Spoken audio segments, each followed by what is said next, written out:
This is the Right Guys podcast, where we say the GOP just stabbed you in the back again. And now your host, Josh Hammerling.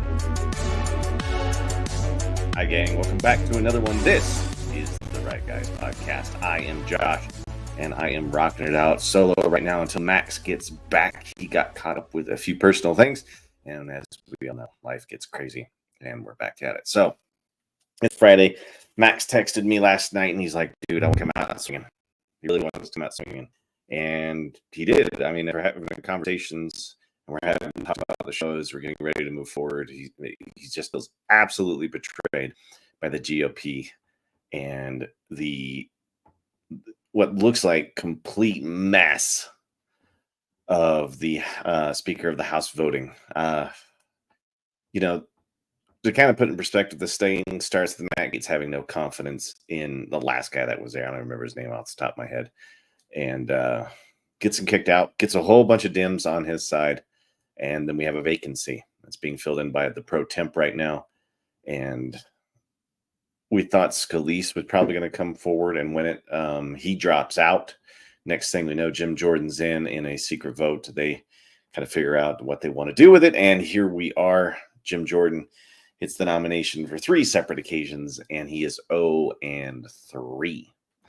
So it's kind of just dizzying. I mean, you've got the Republicans who have just won the House, who have the opportunity to fill the third most important position in U.S. politics with their person. And not only that, it controls the agenda. It controls what gets brought up for floor votes. I mean, the GOP would be in charge of a lot of stuff. And here they are just flittering it away. I'm really blown away by it. I mean, there's only X amount of days that you have to complete what you want to do during a congressional cycle. And that's Max right now texting me. I'm going to let him know that I'm already on there. But you've only got some days to get your agenda done. X number of days, and already we're at like 19 or 20 days now without anything being brought up to the floor without a vote. And it's mind-boggling. I mean, I put my faith into these people when you vote for them to get stuff done, and there's just so much politicking.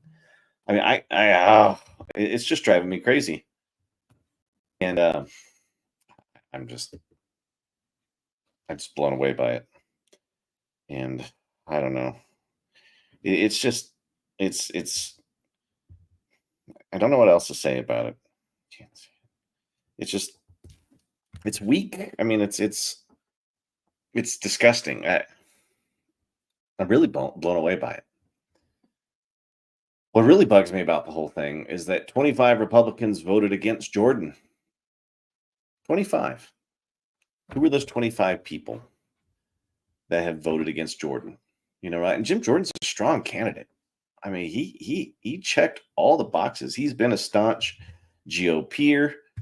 He's been staunch in everything he's done. And I just don't understand why they wouldn't want him in there unless there's so much backdoor stuff going on right now that it just doesn't make sense to have him in there. But I don't understand the GOP. They seem just not just lost. It's almost like it's a reckoning. It's like they're trying to get back at all their political enemies inside of their own party, and it's not something I thought I would ever see. We've never had a vote to remove the Speaker of the House, and Republicans get the first one. Congratulations on that. That's a new record. And now they can't fill the office. It's just weak. And you don't think the political enemies are loving every moment of this? You don't think that they're just sitting back and salivating with every dumb move that they're playing right now? Because they are, right? The Democrats are sitting there gleefully happy that there is no Speaker of the House that's being led by the GOP right now. I mean, they couldn't have asked for a better outcome in all of this. I mean, it does nothing but make liberal Democrats look good. That's what the GOP is doing. That's what they're accomplishing. They're giving you the other side because they can't get their crap together. I mean, it's It blows me away. So Matt Gaetz has been slamming the swamp after the latest speaker vote, and that Jordan has been knifed, meaning it sounds like he's been stabbed in the back a little bit, especially by some of what he probably considered his allies. And what do allies look like in politics? I mean, the GOP just doesn't seem to be able to get together and figure out who's on whose side. How often have we had these conversations where they've all turned on themselves while the Democrat Party walks in lockstep? I mean, it's crazy. There's never a unified party on the Republican side. There's just perma Washington, and they get infiltrated by it. And it's just it feels bankrupt. I mean, it feels like there's nothing there. It just feels like it's just an empty shell. And it makes me wonder how long that party like that can operate before people start to really see it and want to either abandon it or completely transform it. It's not going to take long. People do it all the time. I mean, you can see how the world likes to change its mind. I wonder what politicians are like inside of the Washington circles, and I just don't know how to deal with all this. It's been such a roller coaster, and then we still have all of the craziness going on around the world. Don't forget Israel. Don't forget Ukraine. Joe Biden gave a speech last night that left many with a bad taste in their mouth, and it's an odd time to be in the world. There's never really a time in my life where I was sitting there thinking that nuclear war might be something that I see happen. I grew up 80s into the 90s, 2000s, and even through all the 2000s, the war on terrorism, the 80s war on drugs, the 90s, whatever you want to call it, it never crossed my mind that there might be a nuclear bomb dropped on another country. But the potential for that is real because Israel feels surrounded. Our enemies feel emboldened. Terrorists are on the march. We need strong action from our leaders. And what we get is a bunch of really, really confused GOPers. Let's not use the word confused. Let's use them as kind of sinister. Because if you plan to get work done as a party, you have to act as a party. And no one on the GOP side is acting as a party. They're acting as a bunch of spoiled kids trying to get their own ways and their own stuff. And I don't know what these deals look like when the doors are closed and people are trying to pick the next leaders, or what promises get made, or how dirty and ugly those promises look, or how the smell. The old saying is, don't watch how the sausage gets made. And we're seeing how the sausage gets made right now. We're seeing that it's dirty. We're seeing that it's confusing. We're seeing that it's what's the word for it? Knifing. Like, people are stabbing you in the back. There's plenty of people out there that I think Jim Jordan just realized is not his friend, or maybe even his ally, because now if he's being stabbed in his back by his own party, we'll end up just sticking with Patrick McHenry, the pro tempura. Or tempore. Tempura is something different. Tempura is delicious. The tempore is the temporary speaker. If they elect him, Max and I discussed last night how this guy only has a 47% conservative rating. That means then less than half the time he acts like a conservative. And that is what would be in charge of running the agenda in the House, right? The tie-breaking vote in all of this is Kamala Harris. So you've got a quasi-liberal Speaker of the House, and then a liberal vice president tie-breaking vote sitting there on any agenda that might come forward. And it's awful. I sat there thinking to myself, this is some of the weakest display of politicking from the GOP I have ever seen in a long, long time. Oh, look who just joined the show. Max, how you doing today, buddy? Apologies. I was at my son's parent-teacher conference. He's in kindergarten, and it was slated to run 15 minutes. to start at 2:15. So like, oh, I'll be back. It's 15 minutes away. I'll be fine. Yeah. You get to talking, you get to seeing the artwork and stuff. And I look down at my phone. I'm like, it's 3:00. Gotta run. I'm late. So I apologize. It's all good, man. I was just going on a monologue diatribe about how weak the GOP looks these days. It's just not bad, Max. Earlier, I was mentioning that the Democrats are just salivating at this. They love to see this kind of confusion in the party, right? A party who's only got X number of days to get an agenda done while you have the Speaker of the House ship. And we are out 21 of those already. 21 of those days, and we're probably another 20 away. Yeah. That's a stat that blows my mind. And the GOP just looks not confused. They almost look like they're not all on the same team. Oh, they're absolutely not. And I'm going to switch our sides just because my OCD is getting to me. Yeah, I'm screwing with you, really. But you're absolutely right. Kevin McCarthy was removed as Speaker of the House because he violated the agreement that was made to get the votes to make him Speaker of the House. He didn't vote on individual spending bills, and he wanted to push through an omnibus, which was the biggest promise. We're not going to do this. We're not going to go until the 11th hour and say, okay, you either vote for something you hate or we shut down the government. No, the deal was we're going to fund each part of the government individually, have those debates, pass that, and push it through. But the uniparty, Republican establishment types, they don't want to do that. They would much rather cut those deals with Democrats to get what both establishments want than actually have to govern conservatively.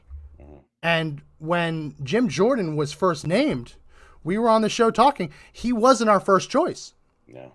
And like he has very strong conservative credentials, but he had to make a lot of compromises to get the committee assignments that he got under McCarthy. And so he wasn't our first choice. But to see how even Republicans were slandering him and establishment Republicans were saying things like, oh, we can't vote for him because he still hasn't said that the 2020 election wasn't stolen. He hasn't said that Joe Biden is legitimate. Like, oh, he's too pro-life. I'm looking at this and I'm wondering, well, every other Republican speaker has said that they're pro-life. Was that just all bullshit? Right? Every other Republican speaker had the same pro-life position as Jim Jordan. Were they allowed to sit in the seat to hold the gavel because everyone knew that it was real and they were just saying what they had to say? Is Jim Jordan's problem that he actually... You broke up there. Oh, sorry. He actually meant it? Yeah. That he actually meant it? Is that his problem? That because when you look at it, it's not all that different, right? You look at Nancy Pelosi. Nancy Pelosi was all in 2016 saying that Donald Trump stole the election. No one ever said that she was unfit to be Speaker of the House for that. Remember when she took this president's speech and tore it up? I mean, that should have been enough to at least make calls for her to apologize, but there was nothing that ever came out of her side that even dealt with that, right?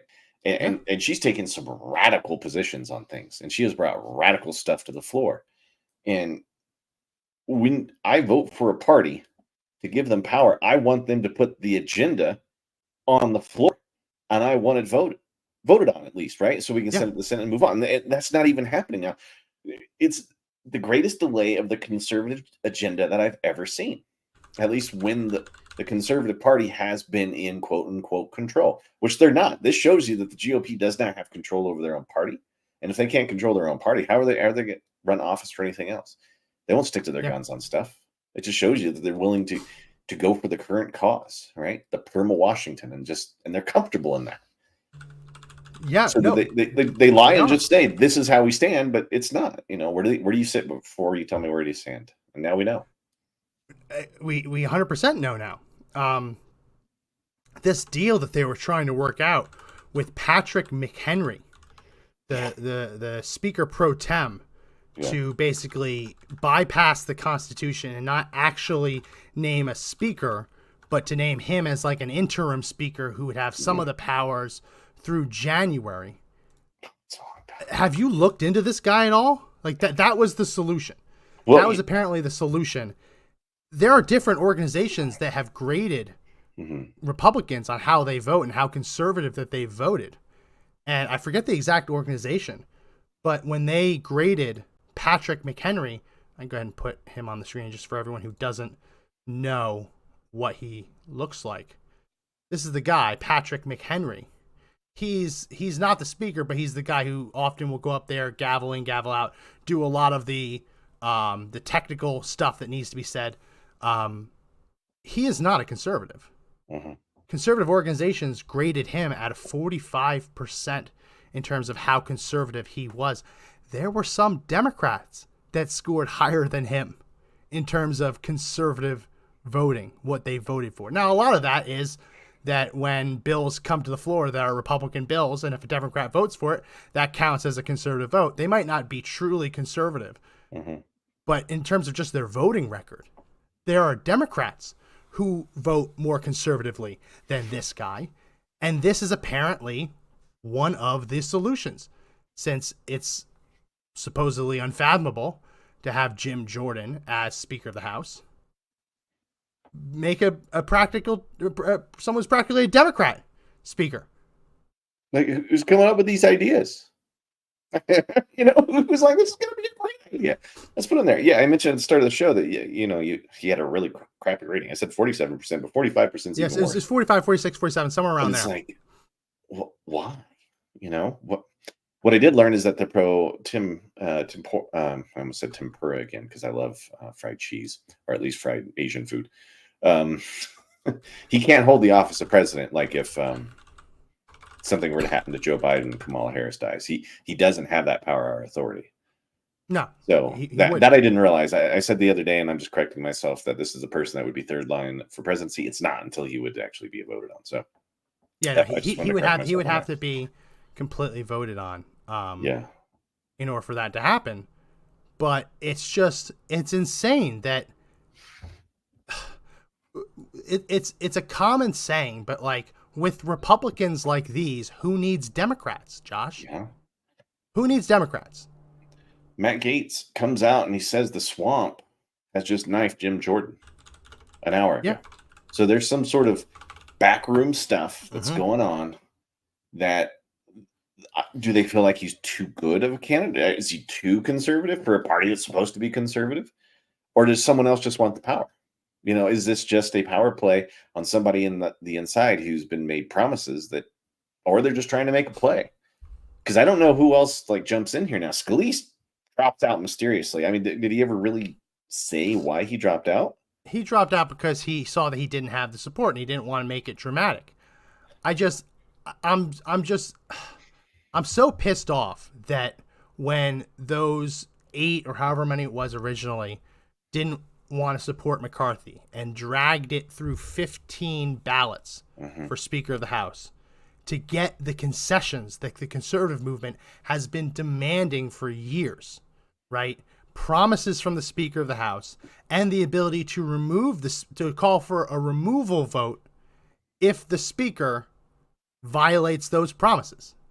That's what they got, and they got conservatives on like the Rules Committee and important influential positions within the different committees' assignments.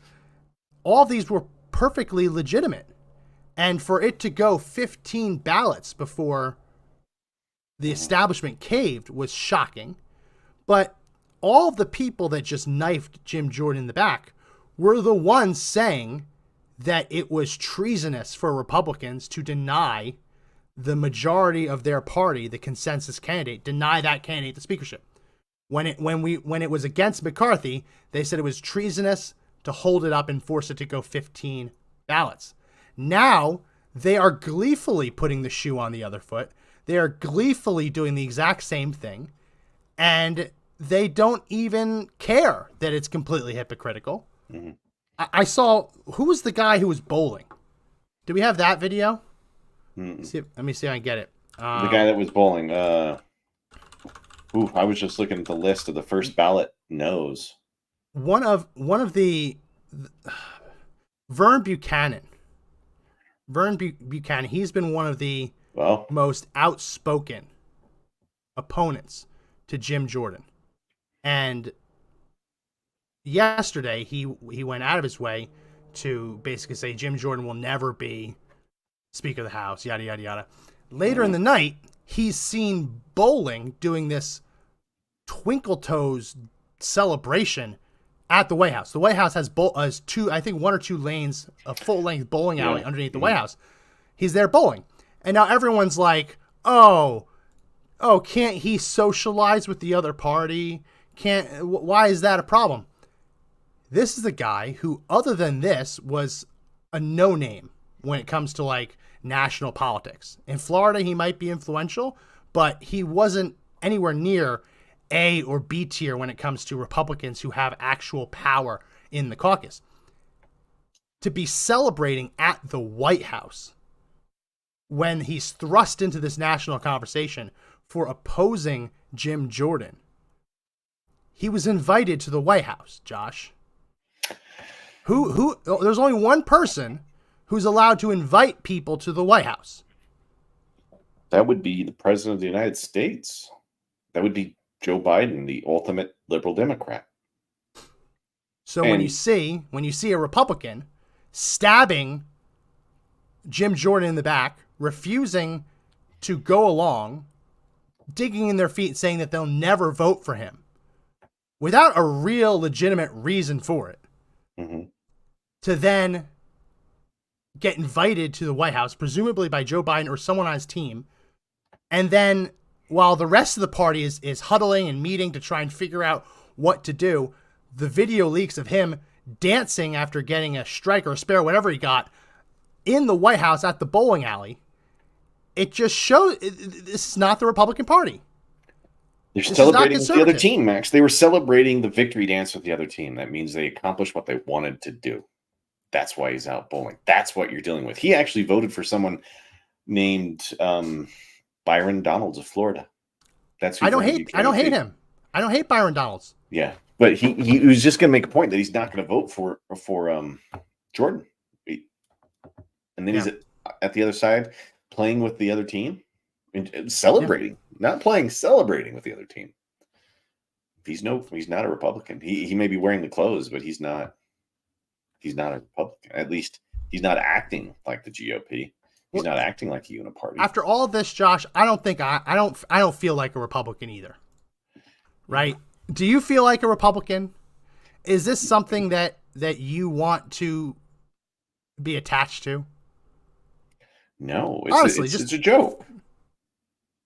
Like, this is an organization I worked with on a daily basis, and we owned a company together. We'd be bankrupt because I wouldn't even want to be around these people. I wouldn't even want to be there, right? Nobody would be doing the work for each other. And it scares me because I either have to be part of the Republican Party, because if we go third party, that just means the Democrats win every election from here until, the Republican Party would be replaced. Yeah. But I feel more betrayed than I think Jim Jordan does, because I'm waiting for them to do the things that I'm asking them to do. They're not doing it. Yeah, no, this isn't controversial. This isn't controversial. Secure the border. Mm-hmm.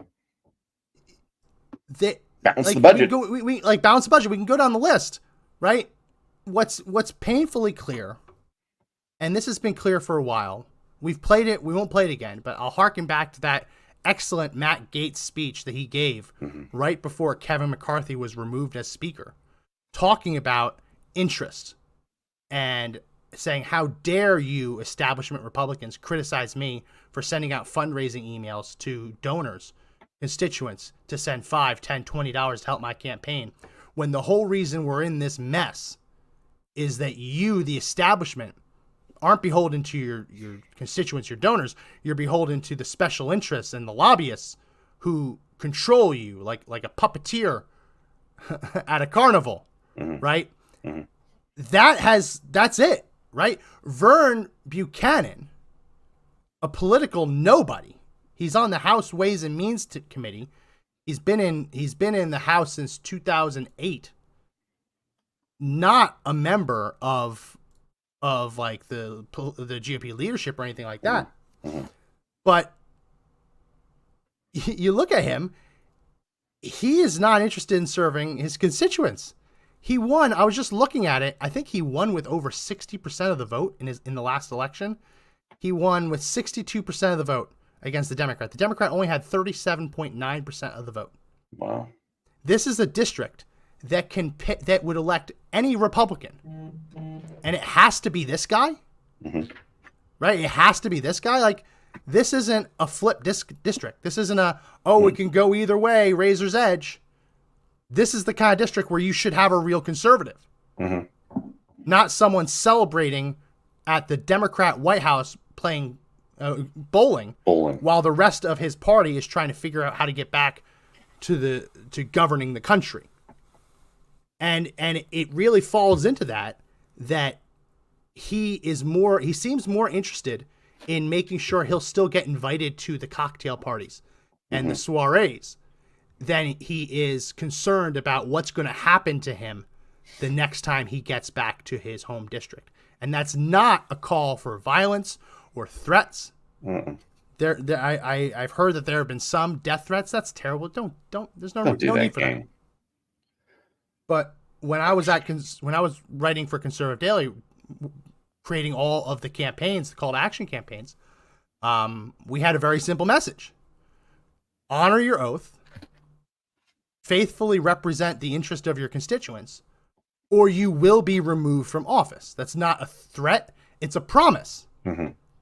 Like I've seen a lot of these things get painted in the media as threats. Like, oh, people are threatening me. People are threatening me. The vast majority of these people are not threatening you. They are promising to remove you from office. They are promising to donate and volunteer for your next primary challenger to ensure that you are removed from office. That's not a threat. It's a promise. And government functions the best. We've said this on the show before. Government functions the best when the people we have elected to represent us have, at the very least, a little bit of fear in the back of their head of their constituents. If people in power in Washington, D.C. don't fear the people that they're supposed to be representing, then they have no business being in that job. If they think that they can do whatever they want and nothing bad will happen to them, again, not saying tar or feather or anything like that, but that they can stray from the path, stray from their constituents' actual desires, and vote with Democrats, they have to have another thing coming to them. They have to. Can you remember the last time the Democratic Party sided with the Republicans on a vote that wasn't some sort of national tragedy or an emergency, anything? Right? They don't even play. They don't play well together. Can you name one? I can't. Right? Because it's been years, most likely. And they're funding bills. Like the funding bills where the Republicans say, okay, you fund the military and we'll fund everything you want. Those kind of things get a little bit of kumbaya. Sure. But for the most part, they're in lockstep. There's no deviating from it. If you do it, they kick you out of the party pretty quick, and they make you an independent, and then you go to the independent vote, and then you still end up voting liberal, right? We can't even get a group of 5 together that want to hang out most of the time. And now I've got to wonder if Scalise isn't in there and Jim Jordan isn't in there, who's going to be the next candidate? You know, they want to, maybe Kennery's the one they want to keep, but that's the Dem choice, right? Yeah. Like, who's making the call on who's going to be next? I mean, is Nancy Pelosi influencing the outcome of the other side? I don't know. If you're busy playing and hanging out with these people, and Max, the parties are where the real business of politics get done, right? Where they're hanging out, they're at the cocktails, they're talking over drinks. That's where politics get done. It rarely happens inside of the actual chambers, and there's actually no debate. Somebody's saying to someone, this should happen, and the group gets together, and boom, it's done. Yeah. So it just shows you where the only way to become Speaker of the House for the Republicans is to know that you have no intention on actually making good on the promises that you've made to the American people, to your constituents.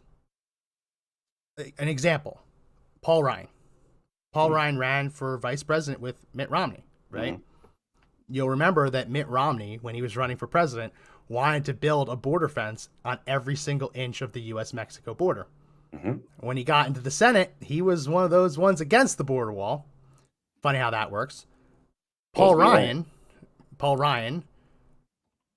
did everything he could behind the scenes to try and sabotage Trump after the Access Hollywood tape leaked and everything. Yeah. Calling on Trump to resign, They would much rather have had a Republican House with a Democrat president than have to work hand in hand with Donald Trump and actually do the things that the Republican Party has promised to do. Right? These people, the Republican Party, and this has been since the Tea Party and beyond, right? You probably have to go back to Newt Gingrich to find a Republican Speaker of the House who actually promised to do something and worked his ass off to get it done. Right? Yeah. With Paul Ryan, he literally wanted Hillary Clinton to be president. He wanted Donald Trump to pull out of the race because he said on a recording he likes to get handsy with women. Yeah. Right? That because of that, we should have 4 more years of a Democrat presidency and 4 years of a Republican House that accomplishes nothing. Nothing. They would rather be able to fundraise on promises than ever have to actually deliver on them. So when Paul Ryan was running, one of the things he promised was national concealed carry reciprocity. Oh, yeah. That was a promise he made on the campaign trail as vice president when he was running for Congress, and when he was getting into the speaker's position, he was promising we will get nationwide concealed carry reciprocity. When the time finally came for that, Paul Ryan refused to allow the Concealed Carry Reciprocity Act to reach the floor of the House unless it was combined with Fix NICS. That was the gun control law in response to the Sutherland Springs shooting, where the criminal fell through cracks in the background check system. So Fix NICS was designed to fix those loopholes, fill those cracks so that people can't buy guns if they're not allowed to because just they don't happen to be in a database. Mm-hmm. So that was the deal. We'll get nationwide concealed carry reciprocity, and in exchange, we'll fix some loopholes, fill in some cracks, and fix NICS. Right before it actually came time to vote on the bill, Paul Ryan stripped the Concealed Carry Reciprocity Act from the package. Mm.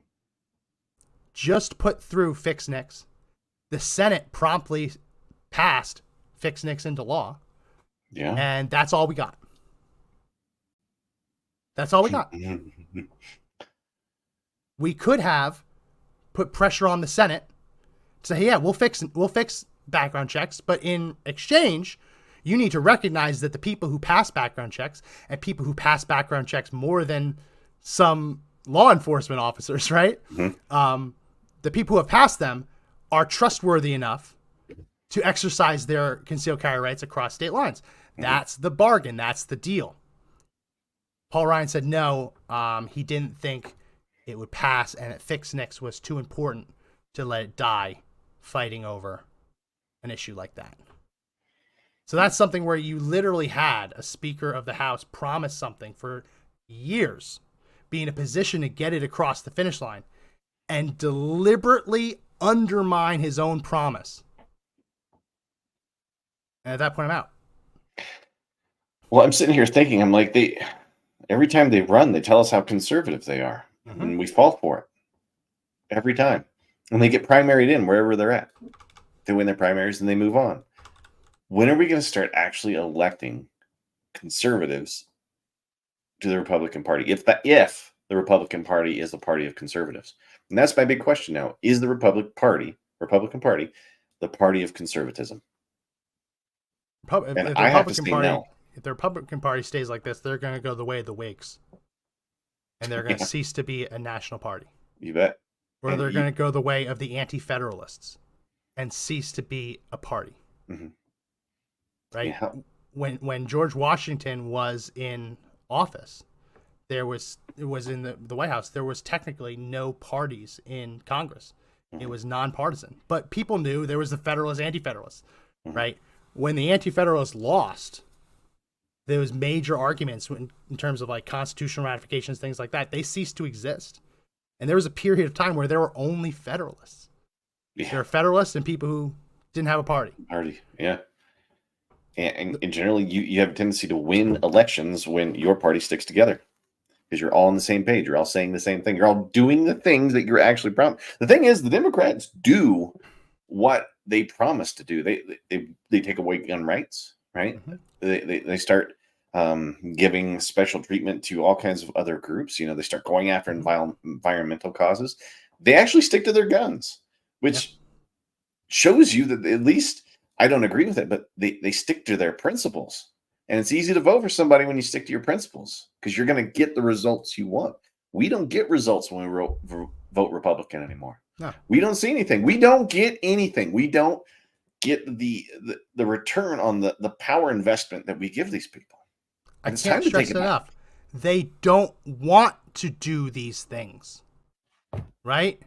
They campaign on border security, but when they reach Washington, D.C., they go the way of all the special interests.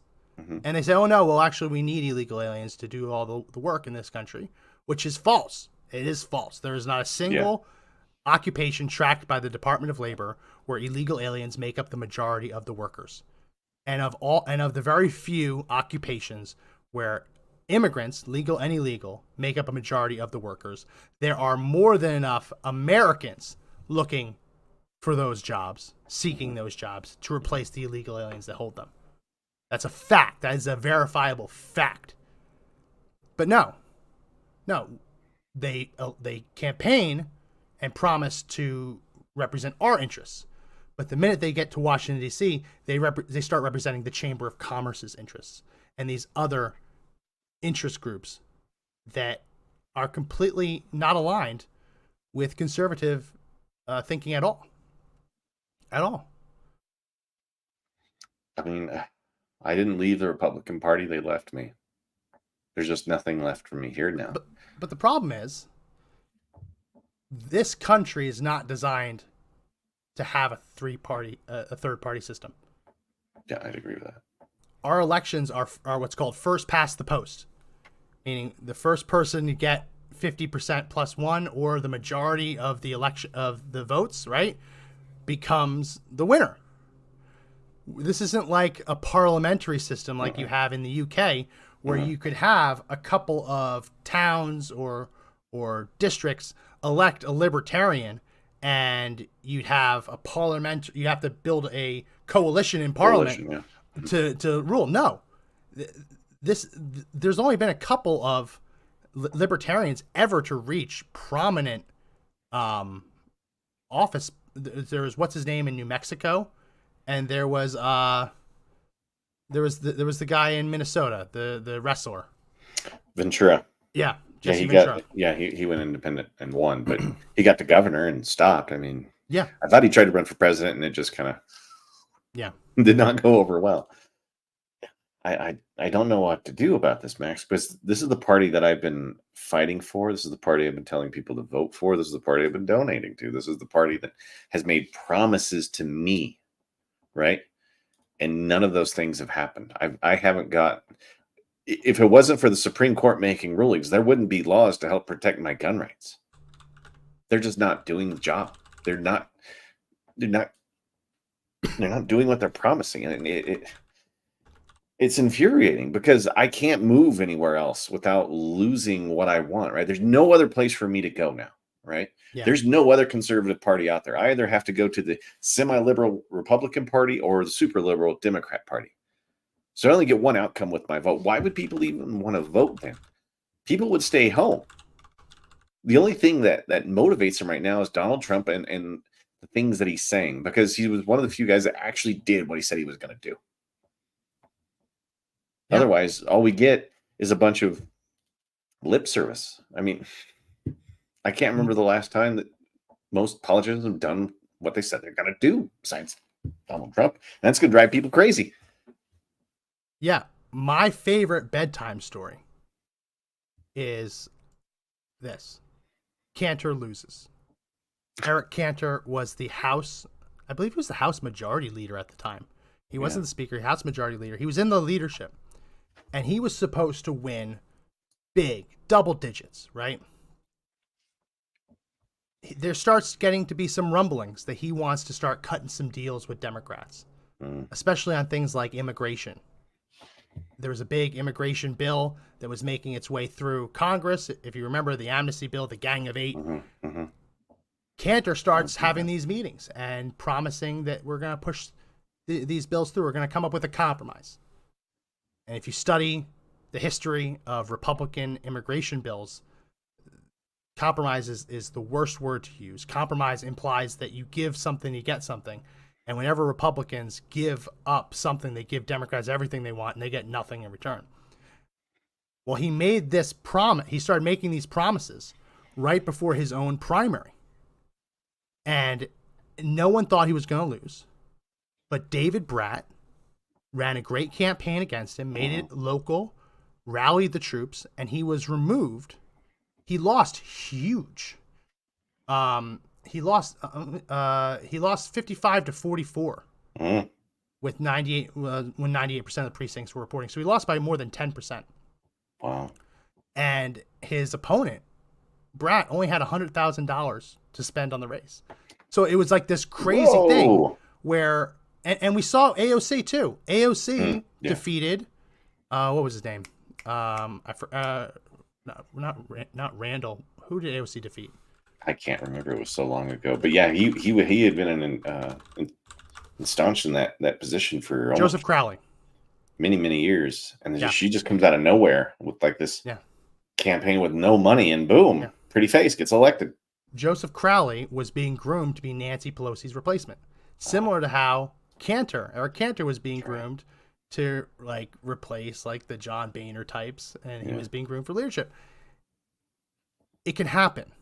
You can remove these people from office. There's still time to do that, right? It's not over. Yeah. The elections next year, there will be a primary. It's up to us to do the hard work on the ground, right? And realize that we're going to be up against a real juggernaut. Juggernaut of the RNC, who is going to pump millions into these races. Not to keep them red, but to make sure that the rhinos who aren't really conservatives, they keep their power, right? Yeah. So make no mistake, the fight for the speakership isn't just the fight for what bills are going to make it into Congress. The fight over the speakership is also a fight over how that money is going to be spent, especially when it comes to House races. So we can do this. We can remove these people. Just talked about two examples. Cantor and Crowley, in their parties' respective leadership positions, removed in shocking primary defeats.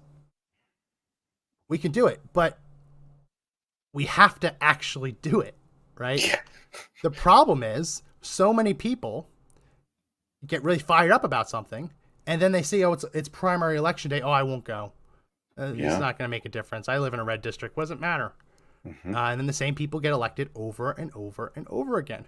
And then when it comes November, you look at the ballot and say, well, I have two real options. I can either vote for the Republican I despise or the Democrat I despise even more. Of course they're going to vote for the Republican, right? But you're getting the same coin on it. Do you know what shocks me is how many people I've talked to that are fairly young where I say, hey, if you don't like somebody that's in office, primary them out. And I get this blank look. Like, what's a primary? Yeah. You don't know how this all works. You realize in order for people to get elected, you have to primary, which is miniature elections before that happens, right? Oh, well, Colorado, it's even more confusing because it's caucus. It's the caucus process. Yeah. And then some places you have like jungle primaries and jungle votes, and you're just going for mass people. So you can have two Democratic candidates going head to head. No matter what, you're getting a Democrat candidate, right? It just blows my mind. And they have no idea how the primaries work. They have no idea how their local government works. They have no idea. Like, what happened to civics classes? What happened to educating the people rights on voting? You know what I mean? Don't care. In the 90s, we had a lot of it. Now, it was disappearing because that's when a whole bunch of the political correctness stuff hit. But I remember getting deep lessons on how that stuff worked in high school. And I talk to kids now, and they're like, I've never taken a civics lesson in my life. I've never taken an economics class in my life. Yeah. I mean, just mind-blowing stuff. If the people are ignorant the way they change things through politics, you will have an aristocracy. Only the politicians will be in charge because the people don't realize the power that they wield. They're just willing to give it away. They don't know what they sit on and what they have, Max. And Yeah. it's meant to weaken us and empower them when it should be just the opposite, right? Those primaries empower us, but no one does anything about it. How many people in your local area actually get behind the candidate and say this person is going to be great because they run a business and they don't want to be canceled or they don't want to deal with it, right? And that's what the cancel culture does is it's weaponized to the point where people won't talk about it. Don't get involved with politics. And I always hear that I don't want to talk politics. Well, politics is what drives our whole world. Yeah. Everything, every tax dollar we have, everything that you do, every right that you have, walking down the street, cars that you drive, all of it, all come down. And it just blows me away. There's two schools of thought. First school of thought is that it's going to be too hard to educate people who don't care to suddenly start caring and rely on them to be the change agents that we need, right? In terms of what would theoretically be easier, it seems like it would be easier to find the people who are already relatively civically engaged, already conservative, to actually vote on and educate them why the vote matters. But the flip side of that is when you look at something like Donald Trump's 2016 campaign, he won on the back voters who had never voted before. Voters who this was the first time they ever engaged. He spoke to them about their real problems, not sitting at a podium and reading a speech written by someone else who's taking their instructions from the interest groups, the lobbyists, whatever. He was sitting there and he would say things like, if the price of gas ever gets too high, I'm going to pick up the phone and I'm going to call Saudi Arabia and I'm going to say, you better lower that effing price. I remember I was at CPAC when he gave that speech, Trump did, about how he would get gas lowered. And it was at a time when gas was really high. Mm-hmm. And the room erupted in applause because it was what everyone was thinking. But all of the other Republicans would go on stage and say, oh, well, the president doesn't have a lot of control over gas prices. Gas prices are controlled by the free market. I support the free market, and I believe that free market forces should be able to decide. That was always the line, right? Yeah. And Trump comes in like a bull in a china shop and says, I'm going to call up the Saudi Arabian royal family, and I'm going to say, if you don't start producing more gasoline right now, I'm cutting off U.S. military aid to Saudi Arabia, and you can figure out how to defeat Iran on your own. Mm-hmm. I mean, just look at what happened over this weekend. I was crunching the numbers, Josh. Biden was supposed to meet with the leadership from Egypt, leadership from Jordan, yeah, and the leadership from the Palestinian Authority. Correct. I believe Egypt, since Joe Biden has occupied the Oval Office, I believe we've given Egypt something like $1.6 billion. And I think when you add up all foreign aid that's gone to Jordan, just since Joe Biden has been in office, it's like $2.5 billion. Keep saying those B words. I know. So combined, and then we covered this on the last show, the hundreds of millions that have gone to the Palestinian Authority, and they're not even a state, right? So all told, we're looking at like close to $5 billion that we've given to the countries that these three people are supposed to represent. And they blew off Biden. Mm-hmm. They blew him off. Said, no, F this. We're not going to do it. And guess what? Nothing bad happens to them. Not only are they not going to lose a cent of foreign aid, but Biden went to Israel and in front of the Israeli delegation announced that even though the Palestinians gave him the finger and refused to show up, he's still going to give them $100 million. What a joke. I mean, it's just not. I'm all for carrots. I'm all for carrots, right? I'm all for the Teddy Roosevelt. Yeah, carrots can work. But you know what? Sometimes you have to beat the shit out of them with a stick. Or at least threaten to beat the hell out of them with a stick. Yeah. if the threat is never there, and they know the threat will never happen, and they know, and like Saudi Arabia knows that they can help finance 9/11 terrorism, and their foreign aid doesn't decrease a cent, right? At least let's be honest, we're buying these countries. We're spending our future generations' wealth and prosperity. We're paying interest on it, right? To buy these countries, to expand the U.S. sphere of influence.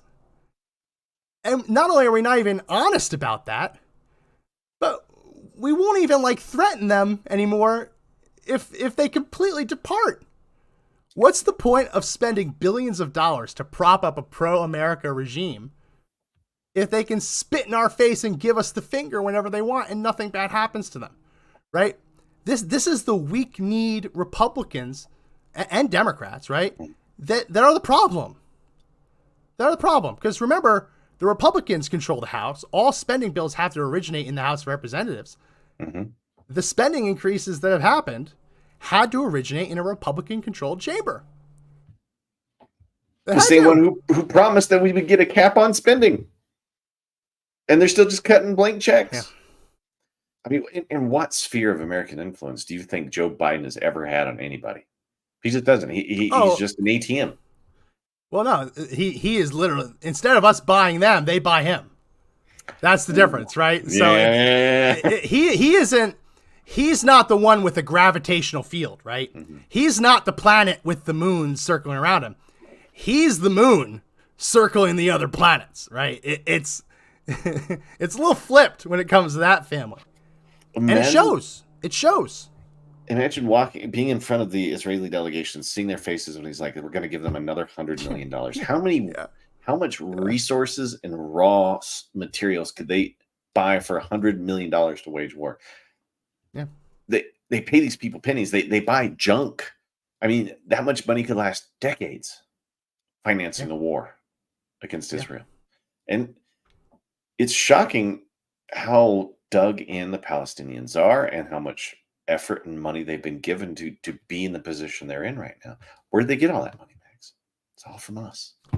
All those materials. I've never heard in all of my studies of U.S. history, if someone knows of a situation like this, tell me.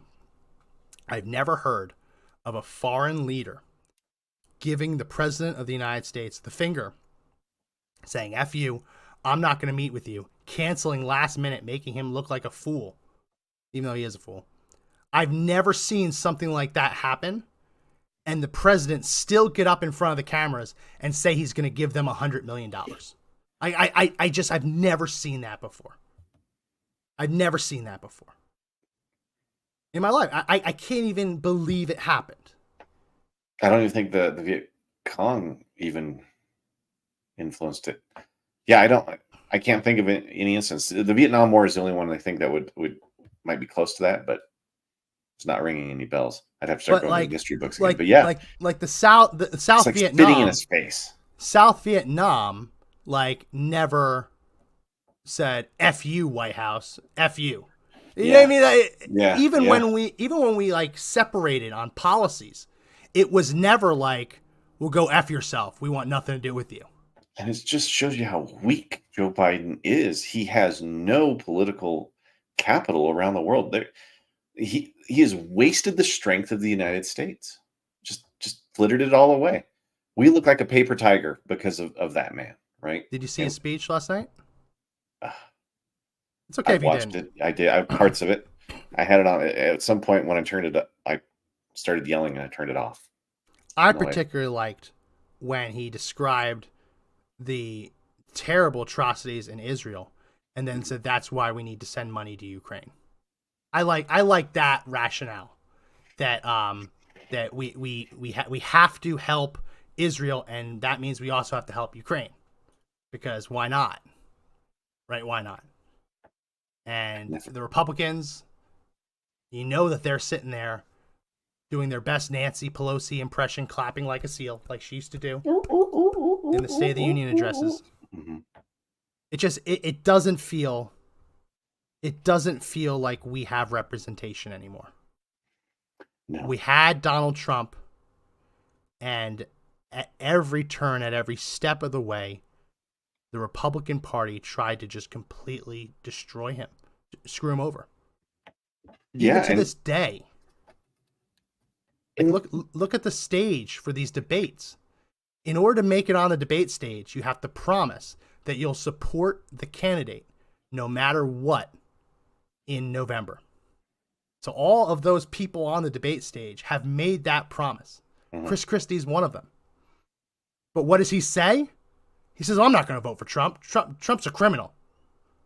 And no. So the RNC is keeping Trump off the stage because he won't make a pledge that the people on the stage are flagrantly violating while they're on the stage. It just shows you they don't want him to be the head of the party, but he's the only one that's going to be able to get the vote. They know he's going to win it. Yeah. I mean, this is the crazy town I think I've ever lived in, Max. There's nobody there with my interests anymore. And when the swamp saw him roll through and make promises that he would get rid of it, I mean, it was a war. It was on from day one. And everybody that went up against him, you kind of realize they were all swamp monsters. Yeah.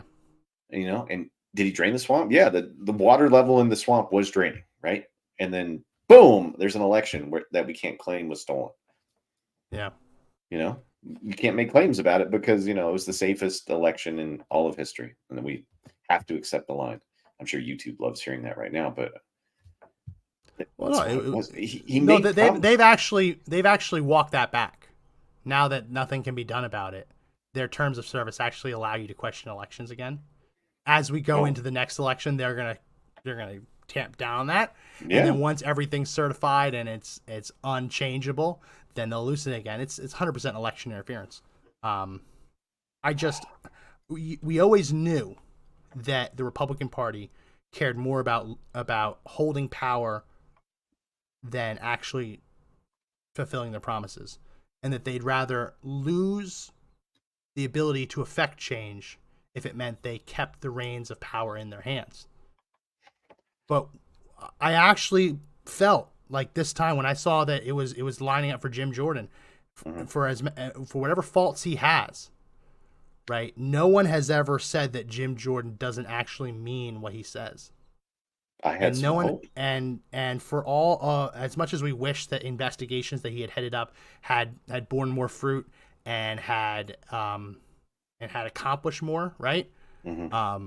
No one else in consideration for the speakership would ever have investigate Hillary Clinton's emails or gone after Hunter Biden. You know what I mean? Like it would never even be feasible to them. So I saw that. I was like, you know what? This might be the first time since Newt Gingrich that we actually have a Speaker of the House who will do what they say they're going to do and accept the consequences if they don't. And it was just stolen from us. Stolen from us by 20 some odd Republicans who are doing the same thing that when it happened a few months ago, or how far? A couple months ago, they called that like treason. Call that them traitors. Now Convenient words. It's okay. I know you have to run, so I don't want to keep you too long. I was late. I just want to say, I had hope that Jim Jordan would actually be voted in because I feel like he would actually get it done. And now there's no hope left on what's going to happen for Speaker of the House, Max. I'm just waiting for the most liberal shoe to be put on and out it goes. But yeah, I do got to take off. And this has just been.